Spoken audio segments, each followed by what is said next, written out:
সুনামগঞ্জে ইজারাবিহীন ধোপাজান নদীতে অবৈধভাবে বালু উত্তোলনে বালুখেকো চক্র নতুন কৌশল অবলম্বন করেছে। পুলিশের চোখ ফাঁকি দিতে নানা পন্থা নিলেও শেষ রক্ষা হয়নি তাদের। অভিযানে বালু ভর্তি একটি স্টিল বডি নৌকা আটক করেছে পুলিশ।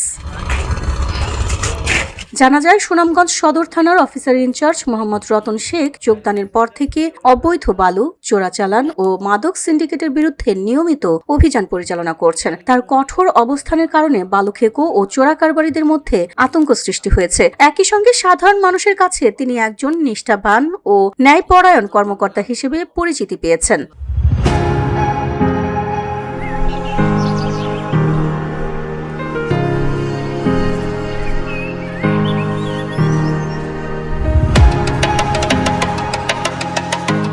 এরই ধারাবাহিকতায় 22 ফেব্রুয়ারি সকাল 11টার দিকে ইজারাবিহীন ধোপাজান নদী থেকে অবৈধভাবে বালু উত্তোলন করে একটি বড় স্টিল বডি নৌকা নিয়ে নদীপথে পালানোর চেষ্টা করে একটি চক্র। বিষয়টি জানতে পেরে অফিসার ইনচার্জ রতন শেখ তাৎক্ষণিকভাবে এসআই টিপুকে ঘটনাস্থলে পাঠান।